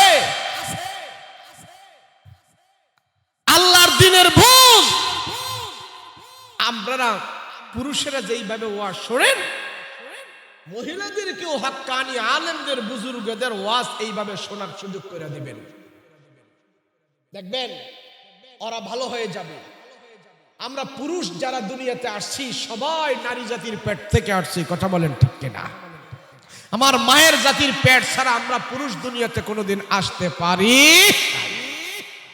সেজন্য দুনিয়াতে যত বড় বড় বুজুর্গ হয়েছে, আল্লাহর ওলি হয়েছে, বড় আলেম হয়েছে, আবেদ হয়েছে, আমরা যদি তাদের ইতিহাস পর্যবেক্ষণ করি, তাহলে দেখতে পাই এই বুজুর্গ হওয়ার পিছনে তার শিক্ষা, তার দীক্ষা, তার পড়াশোনা নয়, তার বুজুর্গ হওয়ার পিছনে, ওলি হওয়ার পিছনে তার মা বাবার সেখানে সবচেয়ে বড় অবদান রয়েছে। কথা বলেন ঠিক ঠিক। বাইজিদ বুস্তামির নাম শুনছেন আপনারা? কথা কন না দি। বাইজিদ বুস্তামি আল্লাহর ওলির নাম শুনেন নাই? উনি কোন কলেজে পড়ছে, কোন মাদ্রাসায় পড়ছে, ওনার উস্তাদ কে? কোন মাদ্রাসায় পড়ে নাই, কলেজ ভার্সিটিতে পড়ে নাই, আক্ষরিক জ্ঞান দিয়ে আল্লাহর ওলি হয় নাই। ওই বাইজিদ বুস্তামির মা তার তালিম দিয়েছে, আদব শিখাইছে। মায়ের তালিমের কারণে, মায়ের মেহনতের কারণে আল্লাহ তারে জগৎ বিখ্যাত ওলি বানাইয়া দিচ্ছে। আমার মায়েরা সন্তানদেরকে তালিম দেয় না। সন্তান পেটে নিয়া সিনেমা দেখে, সন্তান পেটে নিয়া নাটক দেখে, সন্তান পেটে নিয়া নগ্ন অশ্লীল ছবি দেখে, সন্তান পেটে নিয়া বেপরদা হয়ে চলে, সন্তান পেটে নিয়া হারাম কাজ করে, সন্তান পেটে নিয়া 2 নম্বরই করে, জিনা করে। সেই জন্য বর্তমান সন্তানগুলো ভালো হয় না, বেয়াদব হয়ে দুনিয়াতে আসে। কি রাগ করছেন নাকি আপনারা? যেই মা তার সন্তানকে পেটে নিয়ে সূরা ইয়াসিন তেলাওয়াত করবে প্রত্যেকদিন, রাসূল বলছেন এই সন্তান দুনিয়াতে সহজে ডেলিভারি হয়ে যাবে, মা এত কষ্ট পাবে। কিন্তু এখন তো সিজার আর সিজার, সিজার আর সিজার, সিজার আর সিজার। এটা এত সিজার কে? হ্যাঁ, সব নতুন আইছে আপনার এলাকায়। বাঙ্গাসুরে এত ওয়াজ করুন যেত না, পরে কবি মৌলবীরে দাওয়াত দিছে কাটায়। যাই হোক, এখন রাসূল পাক সাল্লাল্লাহু আলাইহি ওয়াসাল্লাম একজন আদর্শ সন্তান আমরা কেমনে হব? মা বাবাকে আগে শিক্ষা দিয়েছে। নবীজি বলে, তোমার সন্তান যখন পেটে আসে, কোরআনে কারীমের মধ্যে একটা সূরা আছে, নাম হলো সূরা ইউসুফ। নাম কি? ইউসুফ নবীর নামে একটা সূরা আছে কোরআনে কারীমে। যেই মা তার সন্তানকে পেটে নিয়া সূরা ইউসুফ বেশি বেশি করে তেলাওয়াত করবে, এই সন্তানের আকৃতি, গঠন প্রণালী সবকিছু সুন্দর হয়ে যাবে। রাসূল বলেন, সন্তান পেটে আসার পর এই মা যদি হারাম না খায়, এই মা যদি গুনাহ না করে, এই আসরগুলো সন্তানের পেটের মধ্যে সন্তানের উপরে যায় পড়বে। আব্দুল কাদের জিলানী রাহমাতুল্লাহ আলাইহি নামাজে দাঁড়াইছে, তো নামাজে দাঁড়াইয়া মন এদিক জায়গা এদিক জায়গা, নামাজের মন থাকে না। তো ছোট মানুষ তো, মা আমি তো কোনো গুনাহ টোনা করি না, আমি গুনাহ টোনা বুঝি না, নামাজে আমার মন থাকে না কে? তো মা কয়, আমি কেমনে জানি তোর মন নামাজে থাকে না কে? তো মা দেখো তো আমার ফেডে নিয়ে তুমি কেউ গুনাহ টোনা করছিলা নাকি, আল্লাহ নাফরমানি টাফরমানি করছিলা, খেয়াল করে দেখো তো। আল্লাহর ওলি তো প্রশ্ন তো করতেই পারে, কথা বলেন ঠিক কিনা? এখন আব্দুল কাদের জিলানী যখন মার এই কথা বলছে, মা আমার পোলায় হঠাৎ করে এটা কইলো কি আমারে? এখন খেয়াল করতেছে আমার সন্তান আব্দুল কাদের পেটের ভিতরে থাকা অবস্থা আমি কি করছি। তো সব দিনগুলো স্মরণ করতে আসে, আমি তো কোনো গুনাহ করি না, আমার সন্তানকে পেটে নিয়ে বড় ধরনের কোনো কবিরা গুনাহ করি নাই, ছোট গুনাহ করি নাই, আমার এই সন্তানকে আমি পেটে নিয়ে অত বড় কোনো গুনাহ তো করি নাই, ছোট্ট একটা ভুল হয়েছিল। ভুলটা কি? তো পরে আব্দুল কাদের কি মা, আরে তুমি যখন আমার পেটে ছিলা, আমাদের পাশের বাড়িওয়ালা তার ছাদের উপরে ঘিয়ের কৌটা রদ্র দিছিল, ঘিয়ের কৌটা রদ্র দিছিল, ঘিয়ের কৌটার মুখটা খোলা ছিল। আমি সেখানে যে ওই ঘিয়ের কৌটা থেকে 1 কর পরিমাণ ঘি খাইছিলাম, অনুমতি নিছিলাম না। তুমি তখন আমার পেটে ছিলে, আর আমি ঘিয়ের কৌটা থেকে 1 কর ঘি আমার মুখে দিয়েছিলাম। মনে হয় আমি এই কাজটা ভুল করে ফেলেছি। এখন আমি বুঝতে পেরেছি, আমি তার থেকে অনুমতি না নিয়ে আমি 1 কর পরিমাণ ঘি যে আমার পেটের ভিতরে ঢুকাইছি, এটা তো আমার উচিত হয় নাই, এটা তো বিনা অনুমতিতে আমি নিয়েছি, এই অন্যায়টা করেছি তুমি পেটের ভিতরে থাকতে। আর মনে হয় কোনো বড় ধরনের কোনো অন্যায় আমি করি নাই। আব্দুল কাদের জিলানী বলে, মা তোমার কাছে এটা ছোটখাটো অন্যায় হতে পারে, আমার কাছে এটা ছোটখাটো না, আমার কাছে বড় অন্যায় মনে হয়। যাও যাও পাশের বাড়িওয়ালা কাকা থেকে তুমি এখন যা ক্ষমা চেয়ে নাও, হয়তো পারে আল্লাহ তাআলা এর বদলে তোমাকে আমাকে ক্ষমা করে দিতে পারে। যাও মা ক্ষমা চেয়ে নাও। আব্দুল কাদের জিলানী রাহমাতুল্লাহ আলাইহি মাকে কথা বলার পর মা চলে গেল। পর্দা সহকারে যায় পাশের বাড়িওয়ালা কাকা থেকে যায় বলে, ও মা, কাকাকে বলে, ও ভাই, আমি একটা মস্ত বড় ভুল করে ফেলেছি, অন্যায় করে ফেলেছি, সেই জন্য আপনার কাছে আমি আসছি। কি অন্যায়? আপনি কি অন্যায় করেছেন? বলে, আমার সন্তান পেটে থাকা অবস্থায় অনেক বছর আগে আপনার ঘির কৌটা থেকে এক কর পরিমাণ ঘি আমি খেয়েছিলাম, 1 আঙ্গুল পরিমাণ ঘি আমি খেয়েছিলাম, আপনার থেকে অনুমতি নেই নাই। এখন আপনি হয়তো ঘিয়ের দাম নেন, না হয় আপনি আমাকে মাফ করে দেন। ওই পাশের বাড়ির কাকাওয়ালা ডাক দেয়া বলে, জান জান, আমি কোনো দাবি রাখলাম না, আমি আপনাকে মাফ করে দিলাম।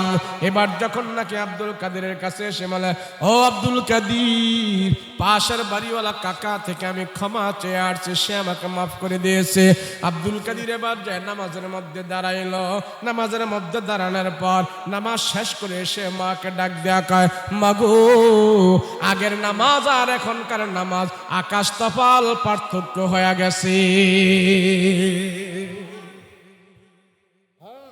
এমন এক দামি জিনিস। মা যার ভালো, সন্তান ভালো হতেই হবে। সন্তান ভালো হওয়ার প্রথম মেডিসিন হলো মা ভালো হওয়া। কেন? দুনিয়াতে যত সন্তান হয় মায়ের পেট থেকে আসে, কথা বলেন ঠিক কিনা? যত বড় বড়, আপনি শাহজালাল রহমতুল্লাহ আলাই, এরপর শাহানি রহমতুল্লাহ আলাই, এরপর বাইজিদ বুস্তামি রহমতুল্লাহ আলাই, যত বড় খাজা মঈনুদ্দিন চিশতি রহমতুল্লাহ আলাই, শের সেন্দি বুরহানুদ্দিন রহমতুল্লাহ আলাই, যত আল্লাহর ওলিরা আছে সবার জীবনে তালাশ করে দেখেন ওদের মায়ের অবদান তাদের বুজুর্গির পিছনে, কথা বলেন ঠিক কিনা? আমার মা বাবারও অবদান নাই। পোলা একটা জন্ম হয়েছে, নাম একটা রাইখা তুইছি, এটা কাফেরের লগে নামটা মিলছে নাকি মুসলমানের সাথে মিলছে, এমন কোন হিসাব কিতাবও আমার নাই, কথা বলেন ঠিক কিনা? বলেন, আপনারা যে এখানে আছেন, আপনার নাম দিয়ে রাখছে কি? একজনে কইছে, আর বাহিগো নাম হেরা নিজেরা নিজেরা রাখছে। আপনার নাম নিজেরা নিজেরা রাখছেন? কে রাখছে? কথা কোন জোরে কোন, কে রাখছে? বাবা মা। এখন অনেক জনে হুজুর নাম একটা রাখা তুলে দিয়ে চলে, এটা নিয়ে কত ওয়াজ করার লাগে? নাম একটা রাখা তুলে দিয়ে চলে, হাহারে মানুষ জানে না। যে সমস্ত কাফের মুশরিকরা আমার রাসূলের কাছে আসছে কলমা পড়ার জন্য, তো নবী জিজ্ঞাসা করতো তোমার নাম কি? যখন নাম বলতো, এই নাম যদি জাহান্নামী নাম হইতো, এই নাম যদি খারাপ অর্থ হইতো, নবীজির সাথে সাথে তার নামটারে আগে চেঞ্জ কইরা এরপরে নবীজি তারে কলমা পড়াইতো। আর আমরা বলি একটা রাইখা তুলি চলে। এক যুবক আসছে রাসূলের কাছে কালমা পড়তে, রাসূল বলে তোমার নাম কি? বলে আমার নাম হলো আব্দুল উজ্জা। রাসূল বলে এই নাম চলবে না মুসলমান হলে। উজ্জা মানে হলো দেবতা, আব্দুল মানে হলো বন্দা, তুমি হলো দেবতার বন্দা। না না, আমি রাসূল তোমার নাম পরিবর্তন করে দিলাম, আজ থেকে তোমার নাম হলো আব্দুল্লাহ, তুমি আর উজ্জার গোলাম নয়, আল্লাহর গোলাম হয়ে গিয়েছো। তো রাসূল এইভাবে 60 বছর, 70 বছর, 100 বছরের কোন সাহাবী কাফের যদি এসে রাসূলের কাছে কালমা পড়তো, নবীজি সাথে সাথে তাদের নাম আগে চেঞ্জ করে দিতেন। কিন্তু আমরা চেঞ্জ করি না, করি? আমরা চেঞ্জ করি না, একটা রাইখা তুলি চলছে। এমন নাম আমাদের মাঝে আছে, ডাইরেক্ট সরাসরি নামগুলো জাহান্নামীদের সাথে মিলে যায়, কথা বলেন ঠিক কিনা? জাহান্নামীদের সাথে মিলে যায় আমাদের নাম। হাসরের ময়দানে আল্লাহ ডাক দিয়ে বলবে, সেন্টু জান্নাতে যা। আল্লাহ কবে কি রে, তোর আমলে জান্নাতি, ইমানে জান্নাতি, নামে দি জাহান্নামী, ব্যাপার কি? সেন্টু মেন্টু এগুলোর নাম তো জান্নাতি মানুষের নাম না, এটি জাহান্নামী মানুষের নাম। তো সেন্টু কইবে আল্লাহর নাম দো, আমি রাখছি না। কই কে রাখছে? আমার আব্বা আম্মায় রাখছে। তখন সেদিন এই সেন্টুর আব্বা আম্মারে ডাক দিবে, এদিকে কি ব্যাপার, তুমি সন্তানের নাম জাহান্নামীদের নামের সাথে মিলায় রাখলা কে? আল্লাহ অত খেয়াল টেল তো করি নাই, এত খেয়াল টেল করো নাই। আল্লাহ জাহান্নামী নাম সন্তানের নাম রাখছো কেন তুমি? সেজন্য আল্লাহ ওই মা বাবাকে এমন ধমক দিবি, আল্লাহর ধমককে সেদিন মা বাবার চেহারা কালো হয়ে যাবে।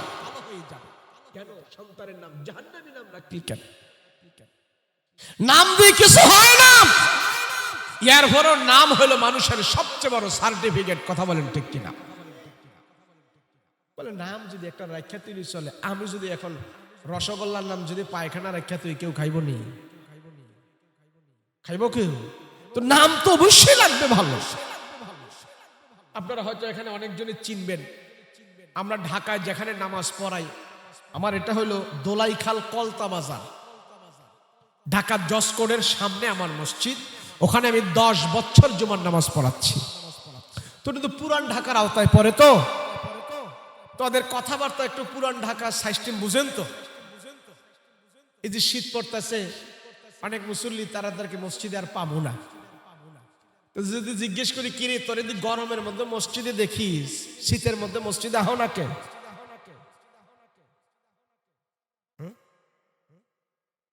বুঝি না আপনার কথা। আমি অপেক্ষা করলে আমি কি করতাম? আমার করণীয় কি? নিয়ে এলাম না, সমস্যা নাই। নিয়ে আসেন, আমি ছেড়ে দেবো তো, সমস্যা নাই। আরে আমি তো আপনাদের ভাষা অনেক বুঝি না অনেক সময়। এখন কিরে তরে দি গরমের মধ্যে মসজিদে দেখি এসির নিচে, ফ্যানের নিচে, তো শীতের মধ্যে তোরে পাই না কে? এই তুই মসজিদে আহস না কে? জানো না আমার উম্মতকে আল্লাহ পাক সান কফাইল্লা বানাইছে। সান কফাইল্লা, শান কফাইল্লা। বলে কেমনে? বুখারী শরীফের মধ্যে হাদিস আসছে, রাসূল বলেছেন গুররান মুহাজ্জালিনা মিন আসারিল ওযু। আমার উম্মতকে ওযুর ভিতরে আল্লাহ 4টা ফরজ দিয়েছে। কয়টা ফরজ? বুঝতে পারেন না কয়টা? 4টা ফরজ দিয়েছে। এই 4টা ফরজ আমার উম্মত যখন আদায় করে, হাত ধোয়, পা ধোয়, মুখ ধোয়, মাসে করে, এই 4টা ফরজ অন্য কোন নবীর উম্মতের বেলায় ফরজ ছিল না, এটা আমাদেরকে ফরজ কইরা দিচ্ছে। এই 4টা ফরজ যখন উম্মতে মুহাম্মাদি আদায় করবে, ওযু করবে, নামাজ পড়বে, কোরআন তেলাওয়াত করবে, এই অঙ্গ প্রত্যঙ্গগুলো হাসরের ময়দানে নূরের লাইট হয়ে জ্বলতে থাকবে। আমি রাসূল চিনে চিনে সুপারিশ করে জান্নাতে নিয়ে যাব। আর ওযু করলে, নামাজ পড়লে রাসূলের সুপারিশ, না পড়লেও কি সুপারিশ আছে? কথা কয় না দি? রাসূল বলে ওযুর চিহ্ন দেখে আমি সুপারিশ করব, এটা আমার উম্মত। কিন্তু বেটা নামাজই পড়ে না, ওযু করবো কই থেকে? কথা বলেন ঠিক না? কোন পিসাব যদি বলে যে তখন নামাজ রোজা লাগবো না, আমি তো করে ফারাইয়া তরাইয়া সরাইয়া বেহেশত লয়ে যাবো, খালি আমার মুরগা দিবি, খাসি দিবি, গরু দিবি, আমি রাক্ষসের লাহিন খাবো, এমন যদি কোনো পিসাব বলে, আমরা কি তারে মানব? কথা বলেন মানব? যদি নামাজ মাহফি হইতো, ওযু মাহফি হইতো, তো আমার নবীজি শেষ বয়সে ইন্তেকালের আগ পর্যন্ত রাসূল নামাজ পড়লো কেন? কথা বলো ঠিক কিনা? যেই নবী যদি আল্লাহর সাজদা দিয়ে নামাজ পড়তে পারে, তুমি কোথাকার পিসা মারছো? নামাজ রোজা লাগে না? এটাই ভণ্ড, এটাই শয়তান। কথা বলেন ঠিক কিনা? আমরা কি রাসূলকে দেখবো নাকি ভণ্ডকে দেখবো? রাসূলকে দেখবো, আমার রাসূলকে দেখবো, নবীকে দেখবো। নামাজ পড়বেন ইনশাআল্লাহ? পড়বেন? নামাজ পড়বেন ইনশাআল্লাহ? নামাজ পড়বেন? ওযু ছাড়া না ওযু কইরা? শীতের দিনে তো কিছু লোক আছে ওযু ছাড়াই এরা নামাজ পড়ে ফেলে। কিছু কিছু বয়স্ক মুরব্বী আছে, কলের পারে যায়, হারা এদিকে দিক তাকায়, হ্যাঁ লোকজন আসেনি, পুরো শীতের মধ্যে দেখে যে না কেউ নাই, তো মাশাআল্লাহ তাপ্তপ করে উর্পে দিয়ে এইভাবে মাইরা আয়া পড়ে। আসে না ভাই?